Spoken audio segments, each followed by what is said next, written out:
우리나라가 세계에서 7번째로 잠수함 발사 탄도미사일 SLBM 기술을 보유하게 됐습니다.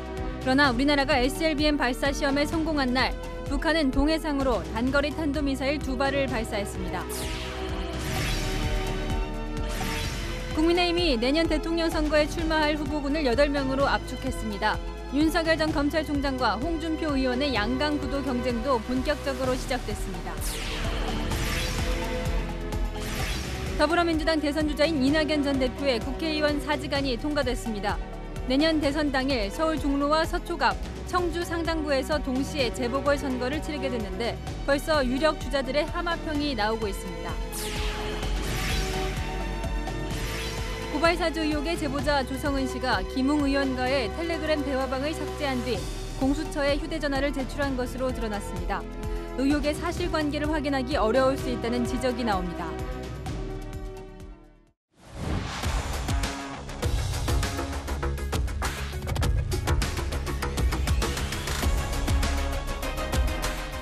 뉴스의 동정민입니다.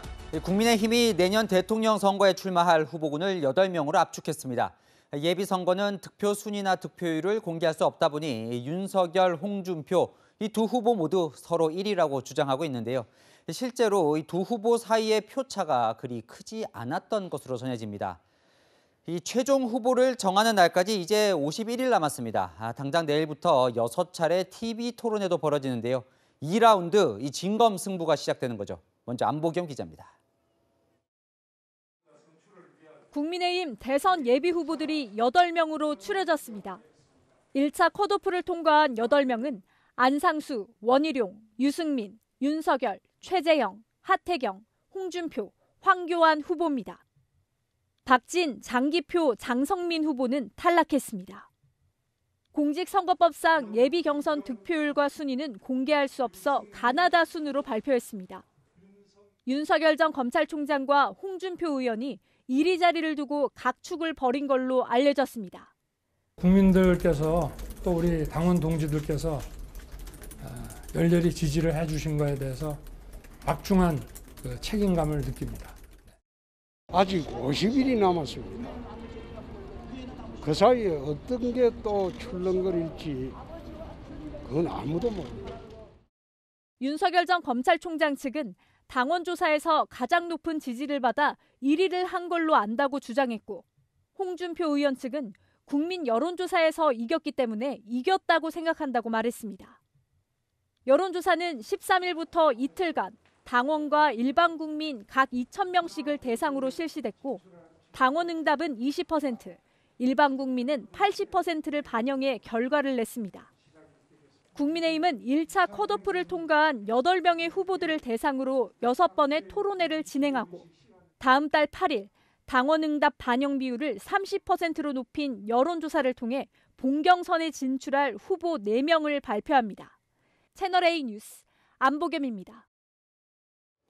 이번 1라운드 결과 윤석열, 홍준표 양강 구도가 뚜렷해졌습니다. 그러잖아도 연일 충돌하고 있는 고발 사주 의혹까지 겹치면서 이 두 후보 간의 신경전은 점점 고조되는 분위기인데요. 안으로는 캠프 재정비에도 착수했습니다. 이 두 후보의 사활을 건 2라운드 전략, 정한희 기자가 이어갑니다. 국민의힘 대선 경선이 윤석열 전 총장과 홍준표 의원 간 양강 구도로 바뀌면서 두 진영 간 공방이 치열해지고 있습니다. 홍준표 의원이 먼저 공세에 나섰습니다. 계속 그러면 정치판에서 떠날 줄 알아야 돼. 더 이상 엉뚱한 소리하면 그냥 두지 않는다. 비열하고 치사하게 그게 뭐예요? 고발 사주 의혹 제보자 조성은 씨와 박지원 국정원장의 식사 자리에 홍준표 캠프 인사가 동석했다는 소문을 퍼뜨린 게 윤석열 캠프라며 공개 경고에 나선 겁니다. 홍 의원은 허위 공작을 한 윤석열 캠프 인사 3명을 쫓아내라고도 했습니다. 그러자 윤석열 캠프는 특정 캠프 인사를 거명한 적 없다며 과도한 반응이라고 맞섰습니다. 뭐 그렇게까지 나오실 필요가 있습니까? 무슨 뭐 음해 공작 이런 걸 한 거는 없고, 네. 뭐 그런 오해가 생길 만한 그런 것도 지금 캠프에 당부를 해서 1강 구도에서 양강 구도를 허용한 윤 캠프는 조만간 캠프 재정비에 들어갈 것으로 알려졌습니다. 앞서 김종인 전 국민의힘 비대위원장은 주변 정리 필요성을 언급하기도 했습니다. 결국은 그 파리 때에 둘러싸여가지고 지난 한 5개월 동안을 갖다가 거기서 지금 헤맨온 것이 지금 윤석열 총장의 오늘날 현주소가 아닌가 이렇게 봐요. 캠프 관계자는 일부 전현직 의원이 정리되고 윤 전 총장에게 정치적 조언을 해온 김종인 전 비대위원장 측 인사가 앞에 나설 수도 있다고 말했습니다. 김 전 위원장은 채널A와의 통화에서 자기 이익을 위해 다니는 사람들은 할 일이 없으면 빠져나갈 것이라며 소수 정예만 있으면 된다고 말했습니다. 홍준표 캠프는 네거티브 대응팀을 보강해 당내외 공격에 대비할 계획입니다. 채널A 뉴스 정한입니다. 국민의힘 윤희숙 의원에 이어 민주당 이낙연 의원 사직안이 오늘 국회 본회의를 통과했습니다. 대통령을 뽑는 내년 대선 이래 서울 종로, 서초갑, 청주 상당구까지 국회의원 재보궐선거가 함께 치러지게 되는 겁니다. 이들 지역 여론은 대선에도 영향을 미칠 수밖에 없겠죠. 벌써부터 거물급 이름이 오르내리며 들썩거리고 있습니다. 전혜정 기자입니다. 총 투표수 209표 중 가 151표, 부 42표, 기권 16표로서 가결되었음을 선포합니다. 더불어민주당 대권주자인 이낙연 전 대표의 의원직 사직안이 오늘 국회 본회의를 통과했습니다.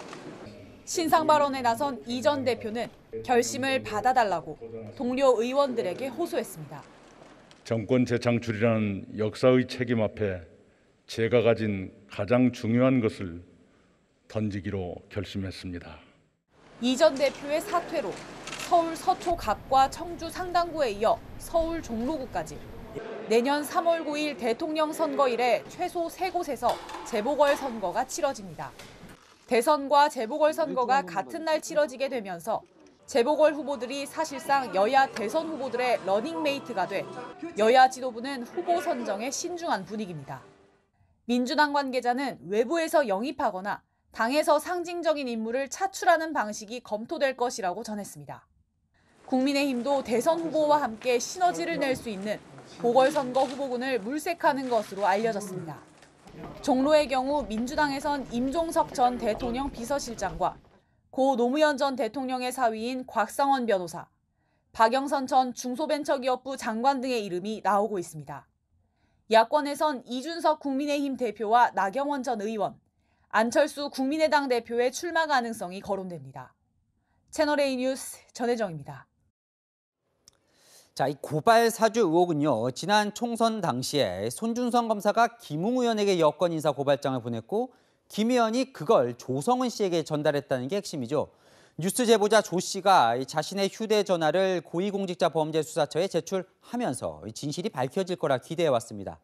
그 휴대폰 안에 김 의원과 오간 대화 내용을 통해 이 앞에 골이 손 검사와 김 의원 사이에 고발장이 오갔는지를 확인할 수 있을 거라고 본 거죠. 그런데 조 씨가 공수처에 제출하기 전 김웅 의원과의 텔레그램 대화방을 삭제한 것으로 전해졌습니다. 조 씨가 삭제한 이유에 관심이 모아집니다. 이윤우 기자입니다. 조성은 씨가 인터넷 언론사에 김웅 국민의힘 의원과의 텔레그램 대화방 캡처 사진을 전달한 건 지난 7월. 지난해 4월 김 의원이 이 대화방에서 손준성 검사에게 받은 걸로 의심되는 고발장과 첨부 자료를 제공했다고 제보한 겁니다. 지난 2일 뉴스버스에 관련 보도가 나간 뒤 지난 9일 공수처에 휴대전화 2대와 대화방을 캡처한 사진 파일도 제출했습니다. 하지만 공수처에 자료를 제출하기 전 조 씨는 김 의원과의 텔레그램 대화방에서 스스로 나온 걸로 전해졌습니다. 통상적으로 텔레그램 대화방은 참가자들이 모두 나가면 그 방에서 오간 대화와 자료는 삭제됩니다. 조 씨는 언론과의 인터뷰에서 신분 노출이 두려워서 대화방을 삭제했다고 밝혔습니다.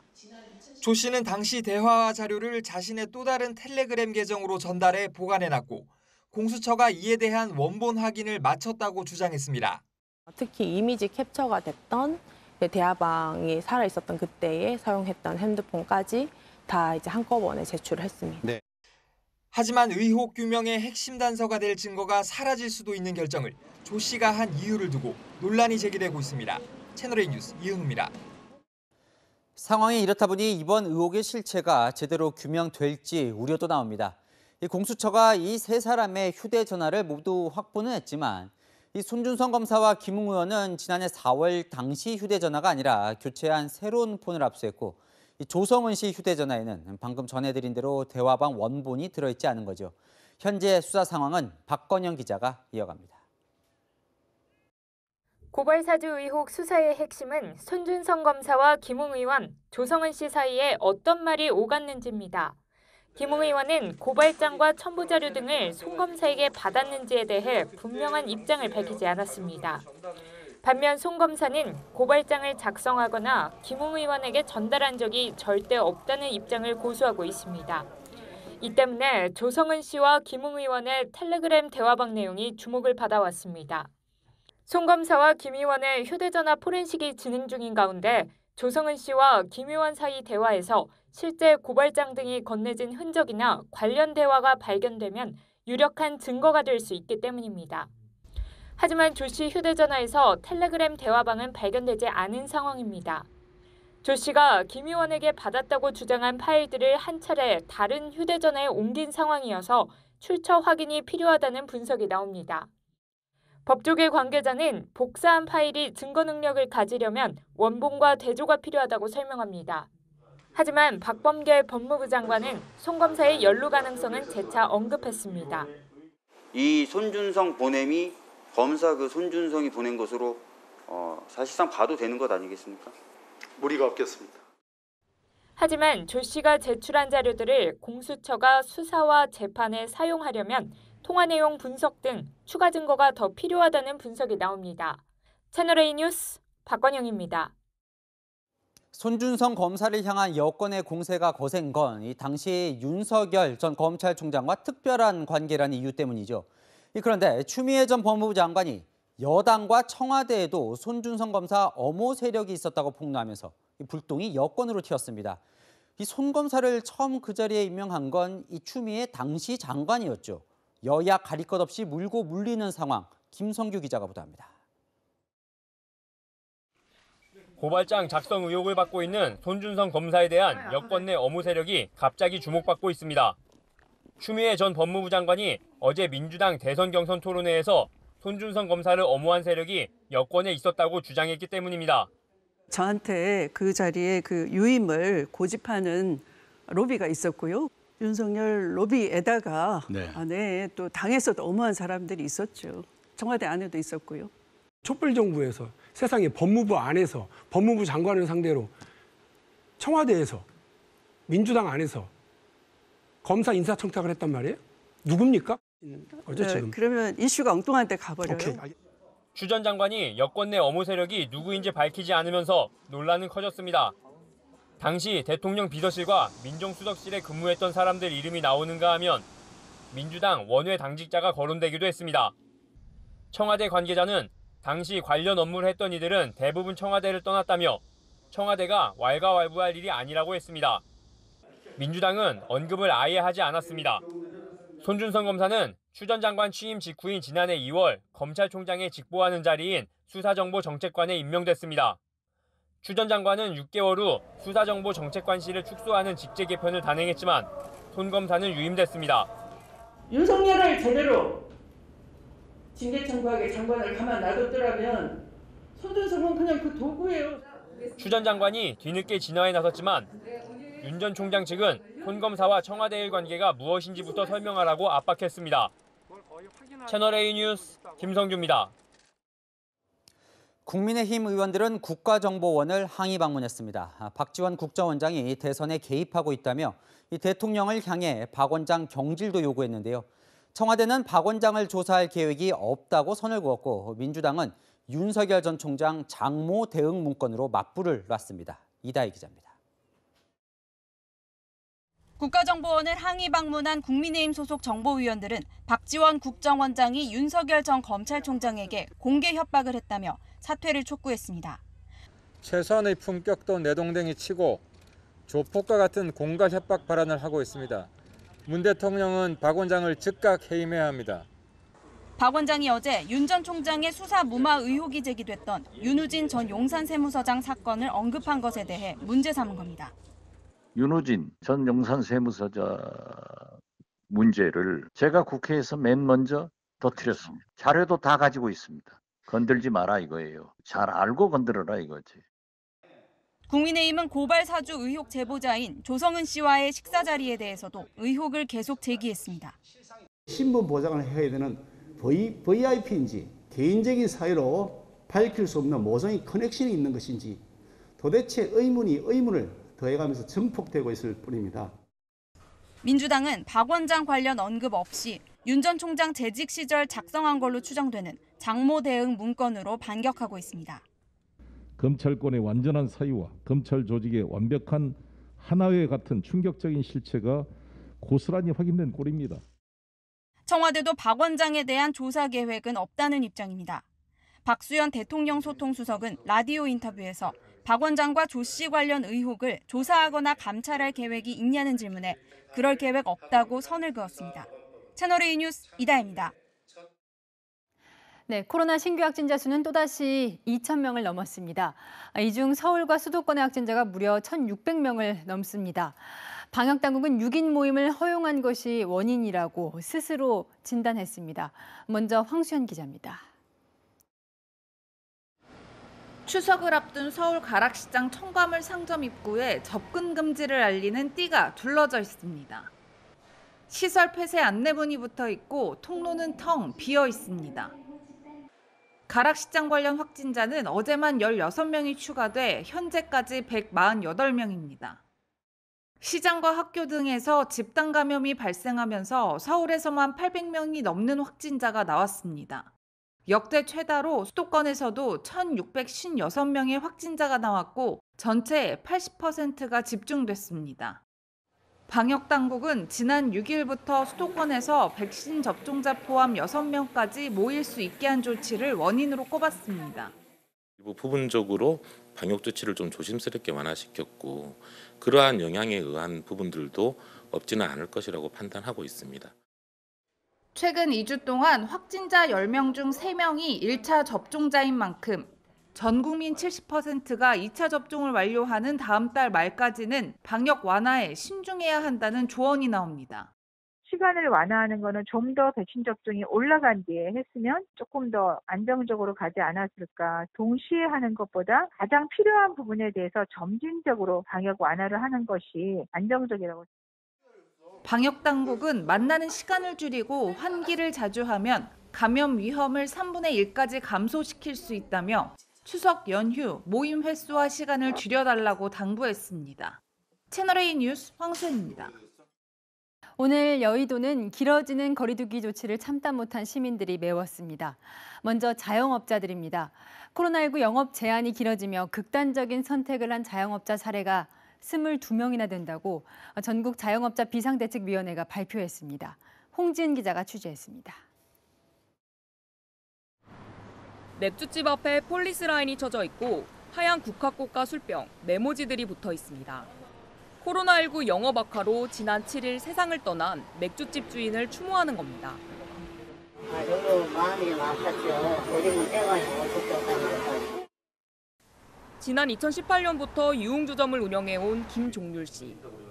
지난해 4월 영업 제한 이후 문 닫은 날은 오늘까지 416일. 월 매출이 0원이었던 달도 여럿입니다. 코로나가 작년 시작될 때부터 지금까지 거의 영업을 못했다고 보면 맞을 겁니다. 그래서 월세 안 낸 지가 꽤 오래됐습니다. 일부 유흥주점의 불법 영업 행태가 적발될 때마다 자신도 죄인 취급을 받는 것 같아 더욱 서글픕니다. 보증금도 달랑달랑 하고요. 바보같이 안 죽었으면 좋겠어요. 비겁하게 우리가 죄인이 아니거든요. 통계청에 따르면 지난달 직원을 둔 자영업자 수는 1년 전보다 6만 명 이상 줄어든 130만여 명으로 31년 만에 최저치를 기록했습니다.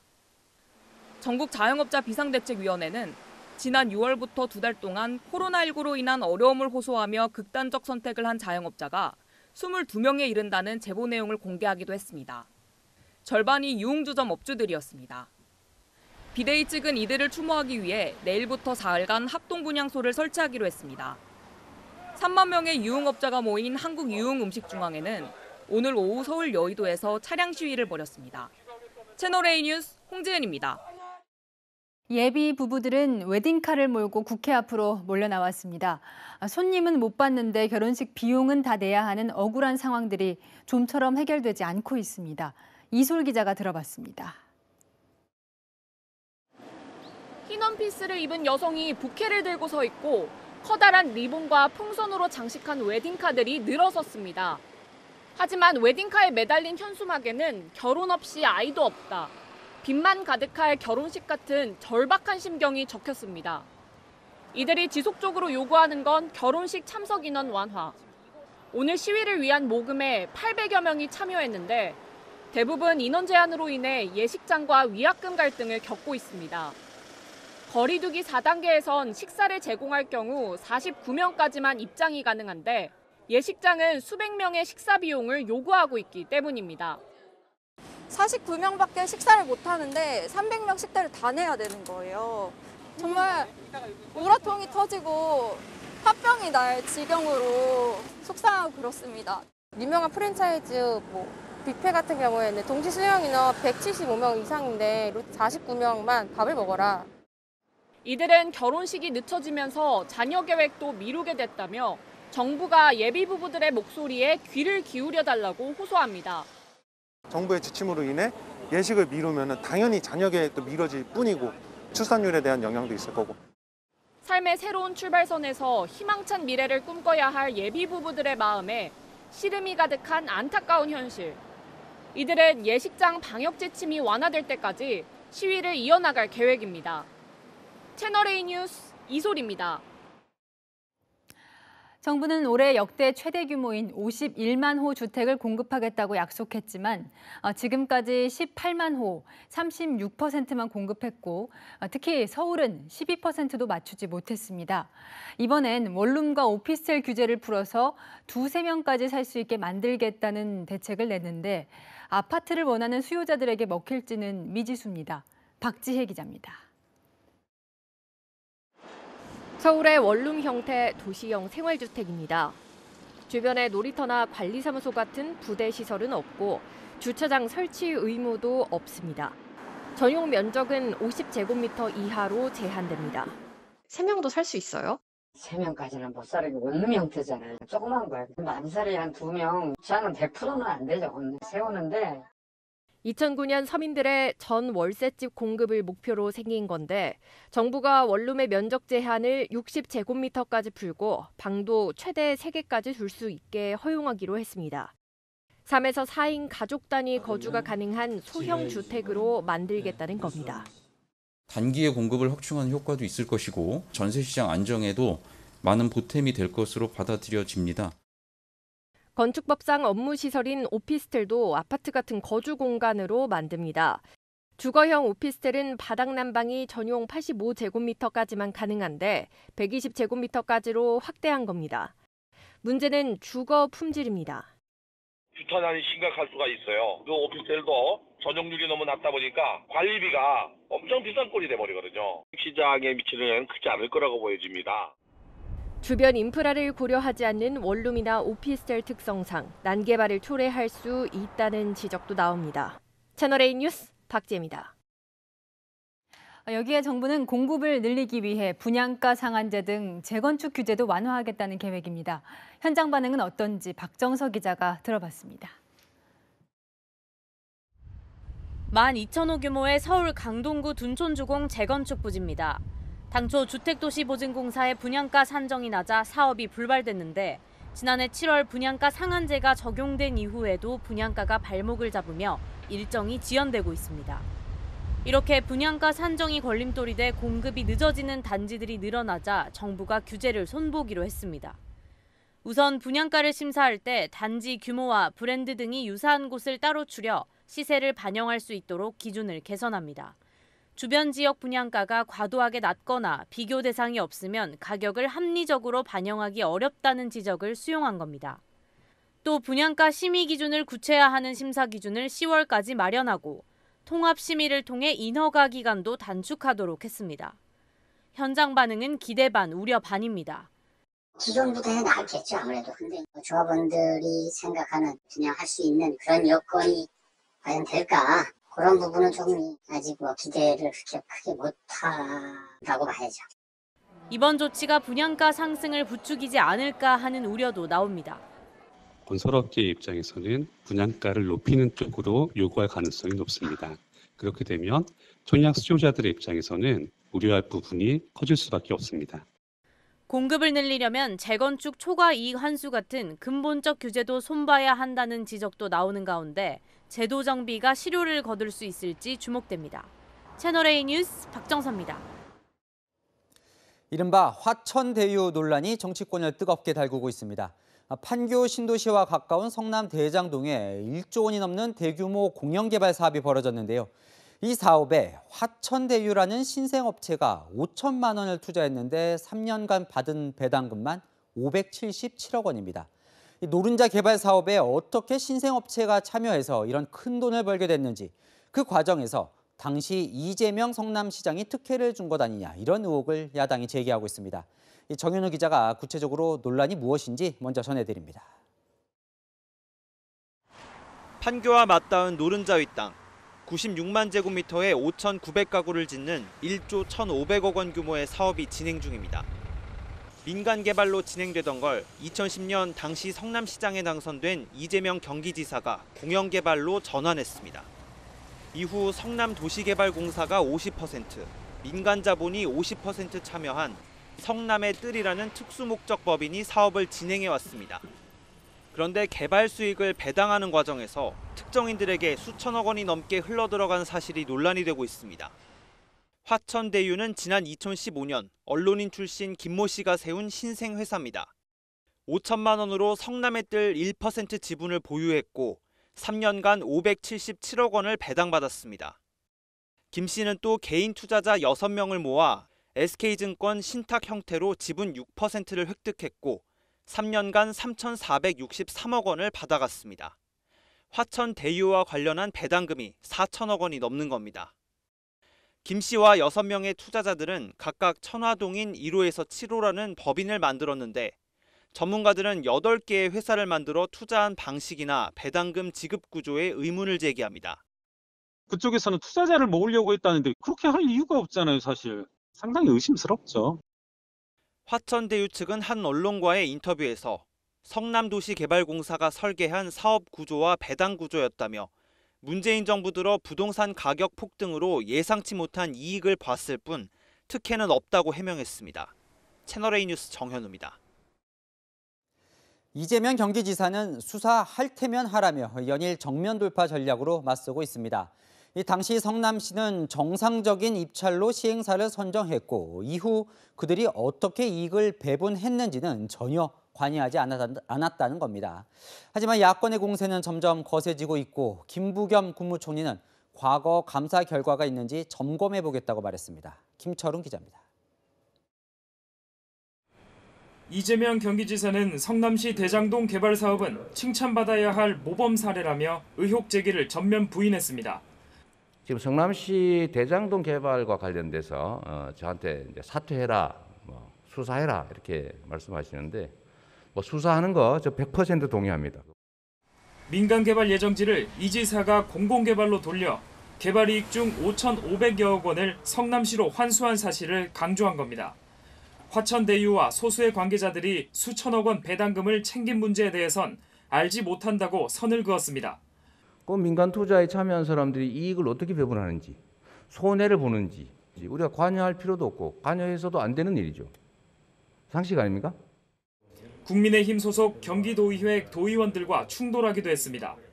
허위 사실을 말씀하시면 안 되는 이사님. 뭐가 허위입니까? 뭐가 허위냐고요? 국민의힘 의원들께서 본인의 선배 정치인들이 한 일을 잘 모르고 그러시는 모양인데 어제 기자회견에 이어 연일 대장동 개발 사업 논란에 적극 대응하고 있지만 논란은 국회로까지 번졌습니다. 조그마한 회사가 그 당시 이재명 지사가 성남시장으로 재직할 당시에 대장동 개발 사업을 통해서 4천억 원의 막대한 이익을 편취했습니다. 이러한 부분을 조사를 하고 빨리 공수처에서 이걸 압수수색을 해야 됩니다. 아무리 타 후보를 비판하더라도 상식에 근거하고 합리적 수준에 맞고 그리고 국민들이 어느 정도 이해할 만한 정도의 비판을 해야지. 국민의힘은 이 지사와 화천대유의 연관성을 의심했고 정의당도 신생업체가 막대한 이익을 얻게 된 배경을 명확하게 해명하라고 요구했습니다. 채널A 뉴스 김천욱입니다.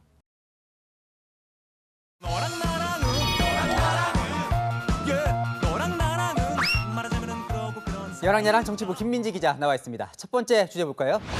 자, 국민의힘 대선 주자들이 잡고 싶은 사람 누굽니까? 네, 이준석 대표입니다. 한때는 이제 대선 주자들과 갈등도 빚었었는데 네. 잡고 싶어진 이유가 뭘까요? 이준석 대표의 오늘 행보가 힌트인데요. 청년 당원 모집을 위해서 충북 지역으로 갔습니다.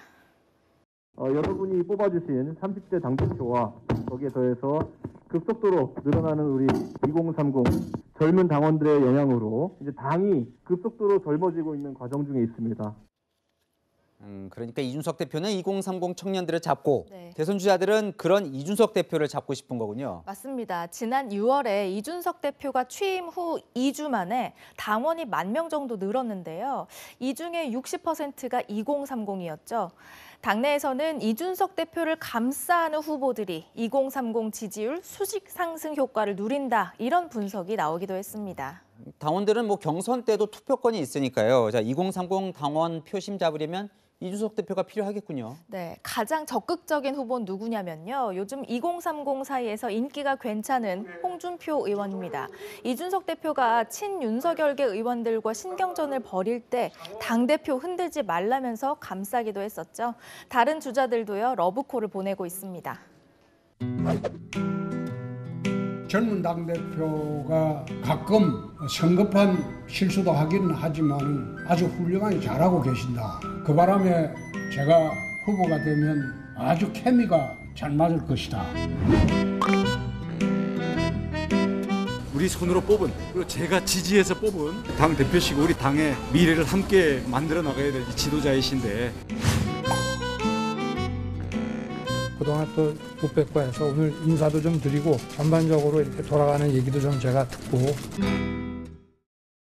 하지만 김종인 전 비대위원장은 20대 남성을 잡으면 승리한다는 건 이준석 대표의 착각이라면서 정당이 한쪽에 치우치면 전체의 호응을 얻기 힘들다고 지적했는데요. 어떻게 균형을 찾느냐가 이준석 대표와 후보들의 과제가 될 것으로 보입니다. 네, 다음 주제 보겠습니다. 자, 경선에서 중도 사퇴한 정세균 전 총리가 그동안 얻어온 표를 어떻게 처리할지 정해졌다면서요? 네, 민주당이 오늘 결정했는데요. 무효 처리하기로 했습니다. 그러면 어느 후보가 더 유리해지는 겁니까? 이재명 후보가 아무래도 좀 득을 보게 됐는데요. 총 누적 투표수가 줄어들면서 이재명 후보는 53.7%로 이낙연 후보는 32.46%로 조정이 됐고 두 후보 간 격차는 더 벌어졌습니다. 격차보다 더 중요한 게 있죠. 이 과반을 아슬아슬하게 넘었던 이재명 후보가 결선 없이 본선으로 직행하는데 좀 더 여유가 생겼습니다. 야, 그럼 이 오늘 의원직까지 벗어던진 이낙연 후보는 조금 더 다급해졌겠는데요? 그렇습니다. 이낙연 후보의 공격은 점점 거세지고 있는데요. 잠시 보실까요?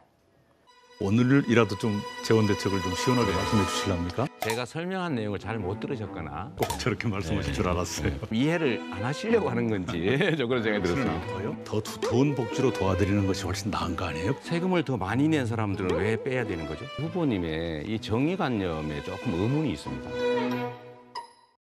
자, 호남 경선이 이제 며칠 정도 남았습니까? 한 열흘 정도 남았습니다. 얼마 안 남았으니까 이제 호남 출신의 그럼 정세균 전 총리를 향한 구애는 더 심해지겠군요. 맞습니다. 호남의 권리당원이 한 20만 명 정도 되는데요. 전체의 30% 가까이 됩니다. 정세균 전 총리는 경선 때는 누구의 편도 들지 않겠다고 하지만 두 후보는 한 표 한 표가 아쉽잖아요. 과거의 정세균 표는 이재명 후보가 유리하게 가져갔지만 미래의 정세균 표는 누가 잡을지 경쟁은 더 치열해질 것 같습니다. 1위 후보에 힘을 팍 실어줄지, 경선 흥행을 위해서 2위에 힘을 얹어줄지 호남 당심도 좀 궁금해집니다. 야랑야랑이었습니다. 우리나라가 세계에서 7번째로 잠수함 발사 탄도미사일 SLBM 최종 시험 발사에 성공했습니다.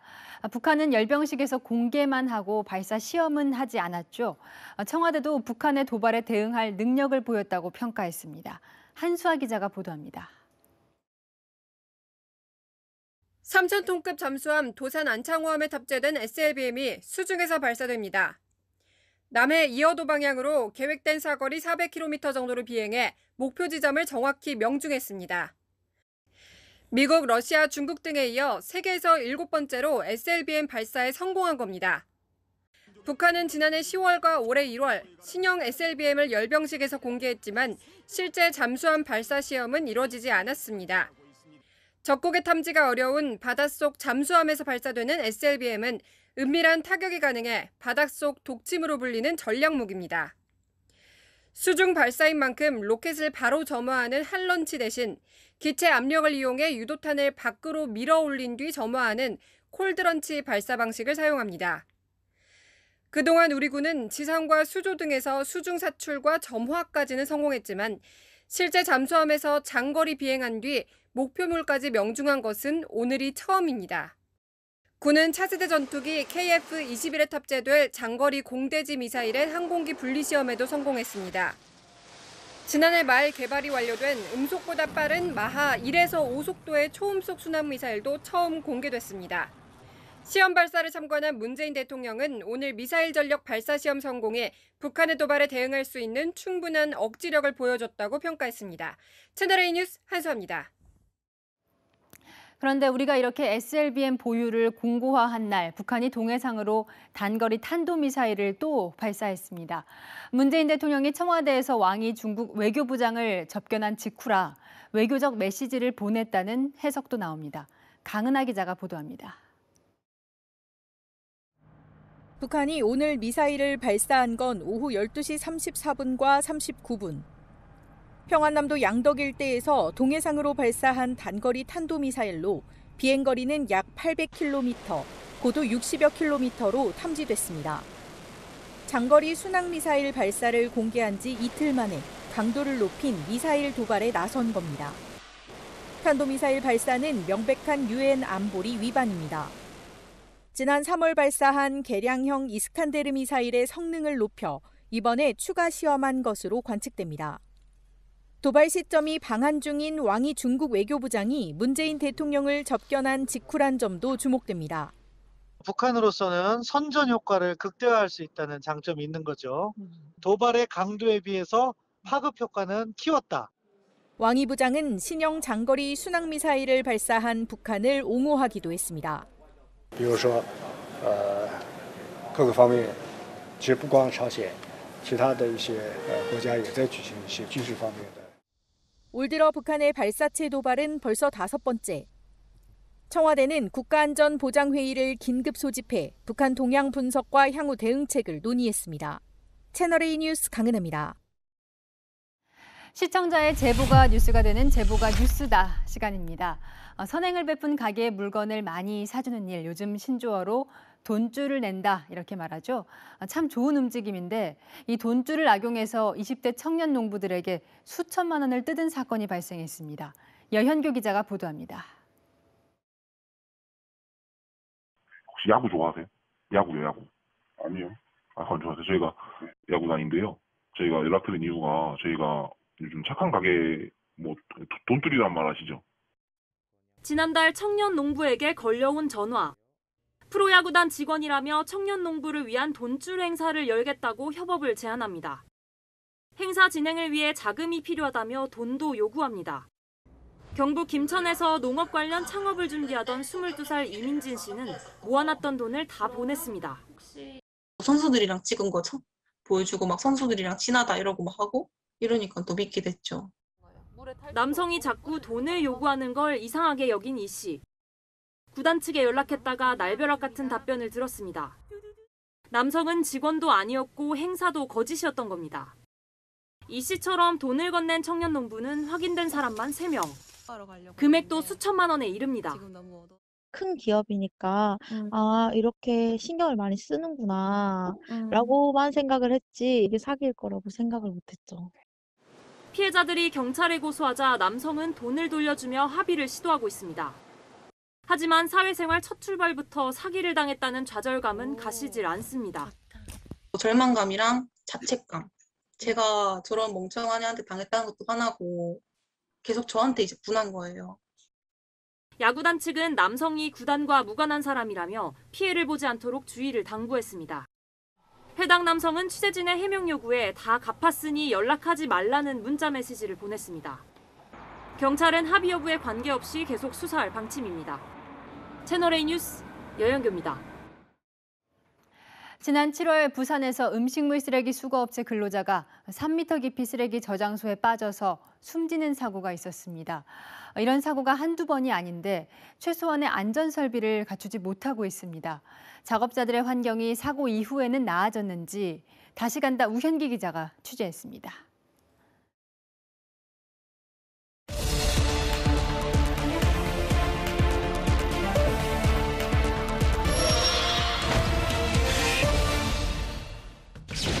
음식물 수거 차량에서 음식물 쓰레기들을 저장소로 붓는 작업 중입니다. 형광색 조끼를 입은 작업 남성은 차량 옆에서 삽을 들고 찌꺼기를 긁어냅니다. 위태롭게 작업을 이어가던 남성은 발이 미끄러진 듯 3m 깊이의 음식물 저장소에 빠집니다. 또 다른 근로자가 다급히 119에 신고를 한 뒤 구조에 나섰지만 함께 추락했습니다. 부산의 이 업체는 하루 200톤 음식물을 처리하는데 저장소엔 안전난간은 물론 구조에 필요한 응급사다리조차 없었습니다. 먼저 추락한 50대 근로자는 음식물 더미에 질식해 결국 숨졌습니다. 바닥이 미끄럽고 입구까지 끝까지 밀어붙여서 추결을 해야 되기 때문에 발을 약간이라도 미끄러져 버리면 밑으로 떨어지게 되겠습니다. 음식물 쓰레기 저장소에 빠져 근로자가 숨진 건 이번이 처음이 아닙니다. 근로자가 분쇄기에 끼어 목숨을 잃는 등 저장소 추락 사고가 이어지고 있습니다. 깊이가 2m가 됐든 3m가 됐든 그 밑에 큰 롤러가 있어요. 거기에 끼면 그게 뭐 밧줄이 있던 튜브가 있던 그게 사람이 헤쳐나오는 게 그게 말처럼 쉬운 게 아닙니다.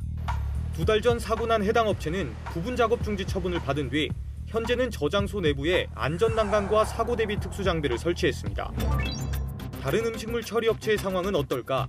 하루에도 수십 대의 음식물 쓰레기 수거 차량들이 드나드는 광주의 공공음식물 처리장엔 구명 튜브와 구조용 안전근해, 미끄럼 방지를 위한 패드가 설치돼 있었습니다. 음식물에는 많은 동식물의 그 기름이 많거든요. 여기는 미끄러운데 여기는 딱 걸리거든요. 음식물 저장소 바로 옆에 건물 바깥에서 산소가 계속 공급되는 이 마스크가 설치되어 있는데요. 이걸 쓰면 저장소에 작업자가 빠지더라도 질식 위험 없이 구조할 수 있습니다. 취재진이 찾은 경기와 광주 지역 음식물 수거업체를 비롯해 사고 이후 전국 음식물 처리업체 223곳 중 181곳이 안전설비를 강화한 것으로 확인됐습니다. 그 사고 나는 부분부터 기장구에로 하고 사다리 괜찮아요. 그러고 구명 치우고. 하지만 업체별로 안전설비 설치 내역이 다릅니다.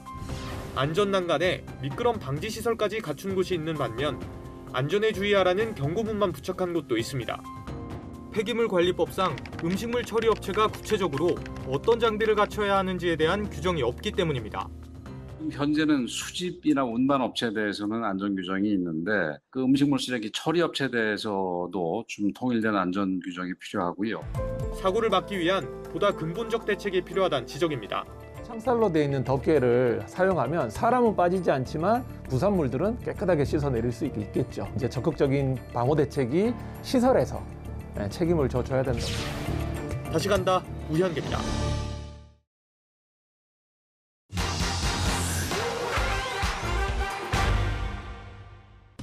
걸그룹 출신 배우가 SNS에 올린 사진입니다. 호텔 객실에서 담배를 들고 있거나 피우는 모습이었는데요. 호텔은 전체가 금연구역으로 알려져 있는데 객실에서 담배를 피워도 되는 건지 확인해봤습니다. 호텔 등 관광 숙박시설이 금연시설로 지정된 건 사실입니다. 면적 1000제곱미터 이상 되는 건물에서 흡연 시 10만 원 이렇게 되는 거는 이제 국민건강증진법에 나와 있어요. 그런데 흡연이 적발됐을 때 과태료를 내야 하는 장소, 호텔 로비, 엘리베이터, 복도 등이 규정돼 있지만 객실은 포함돼 있지 않습니다. 보건복지부와 한국건강증진개발원이 펴낸 금연지침 해석에도 객실은 금연구역이 아니라고 명시하고 있는데요. 객실 흡연에 과태료를 부과할 수 없는 이유입니다. 객실은 금연구역에 해당되지 아니하고 별도의 흡연실 설치는 가능합니다라고 나와져 있거든요. 그런데 앞서 언급한 배우는 과태료 30만 원을 냈다고 밝혔는데요. 확인 결과 법 위반에 따른 과태료가 아니라 호텔 자체의 객실 금연 규정 위반에 대한 손해배상금이었습니다. 그럼 아파트 같은 공동주택은 어떨까요? 주민들이 관할 보건소에 금연구역 지정을 신청할 수 있고 복도, 승강기, 주차장 같은 공용 공간에서 적발되면 과태료 5만 원을 내야 하는데요. 그럼 개별 세대의 베란다나 화장실 같은 곳에서 담배를 피우는 건 어떨까요? 3년 전 아파트 관리사무소 등이 세대 내부를 조사할 수 있는 법적 근거가 마련됐는데요. 다만 흡연 중단 권고 권한만 있어서 과태료 부과까지는 이루어지지 않고 있습니다. 더 궁금한 점은 팩트맨 제보 부탁합니다. 네, 일본은 젊은 층의 백신 접종 기피 현상 때문에 각종 유도책을 내놓고 있습니다. 의료진이 파친코 점포까지 찾아가고 자동차를 경품으로 내걸기도 했습니다. 도쿄 김범석 특파원입니다. 마스크를 착용한 사람들이 파친코점에 들어섭니다. 1000대 가까운 기계에 앉아있는 사람들에게 주사기를 든 의료진이 다가와 팔에 백신을 접종합니다.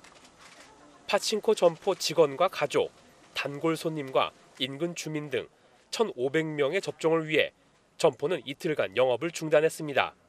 病院とかも電話してもつながらなかったりとか予約が取れないことが多いので助かりました。 손님이 밀접된 파친코 점포는 밀폐된 환경 속에 감염 우려가 높은 곳으로 지적받았습니다. 新鮮でしたね。光ってはいるんですけど音は出てなくて。 일본 정부는 스모와 축구 경기장, 대학교 등 사람들이 몰리는 곳으로 접종 장소를 확대했습니다. 그러나 젊은 층의 백신 접종률은 상대적으로 낮고 백신 접종을 거부하는 움직임도 여전합니다. 若者に危機感がないのは一番あると思うんですけど、協力してくれってだけじゃなくて、政府もなんかちょっと協力的に。 오사카의 한 지자체는 개조한 차로 젊은 층을 찾아가는 출장 백신카를 운영하기 시작했습니다. SUV 차량을 경품으로 주는 등 20, 30대를 유도하기 위한 다양한 아이디어가 이어지고 있습니다. 도쿄에서 채널A 뉴스 김범석입니다. 2주 전 허리케인 아이다로 70여 명이 목숨을 잃은 미국은 또다시 상륙한 열대폭풍으로 긴장하고 있습니다. 남동부 일대의 강풍과 홍수 피해가 이어지고 있습니다. 염정원 기자입니다. 먹구름이 고층 빌딩을 가리더니 저녁이 되자 거센 비바람이 몰려옵니다. 주유소 지붕은 그대로 쓰러지고 마을은 온통 물바다로 변했습니다. 열대폭풍 니컬러스가 상륙한 걸프만 지역 5개 주에 홍수주의보가 내려졌습니다. 정전 피해를 입은 곳은 60만 가구가 넘었습니다. 텍사스주 곳곳에는 비상사태가 선포됐고 항공기 운항도 중단됐습니다. Still at like 2:30 this morning, it was probably blowing 45. 미 전역에서 77명의 목숨을 앗아간 아이다에 이어 2주 만에 니컬러스가 미국 남동부를 강타해 비상이 걸렸습니다. 이미 큰 피해가 발생했던 루이지애나주 일부 지역에는 500mm의 물폭탄이 예보됐습니다. One of the most distressing parts of this is the heaviest rain now is expected to fall in areas that were most devastated by a hurricane. 열대 저기압으로 약해진 니컬러스는 루이지애나를 지나는 가운데 미 국립 허리케인 센터는 돌발적인 홍수로 인명 피해가 발생할 수 있다고 경고했습니다. 채널A 뉴스 염정원입니다. 태풍 찬투가 점점 한반도로 다가오고 있습니다. 현재 서귀포 남남서쪽 해상에서 이동 중인데 모레 새벽이면 서귀포 남해상에 바짝 다가서겠는데요. 예상보다 태풍의 진로가 남쪽으로 향하면서 제주와 남부만 직접적인 영향을 받겠습니다. 현재 제주에 내리는 비는 내일 오전 전남과 경남에, 오후에는 그 밖에 남부에, 밤에는 충청으로도 확대되겠고요. 모레는 수도권 북부를 제외한 전국에 비가 오겠습니다. 특히 제주는 내일 오후부터 비와 바람이 매우 거세지겠는데요.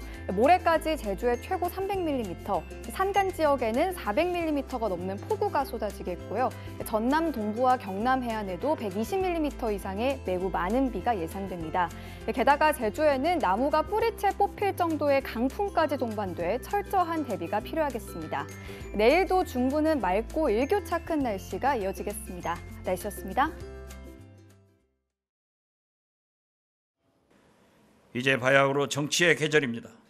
저와 국정원 전 직원은 철저한 정치 거리두기를 실천하겠습니다.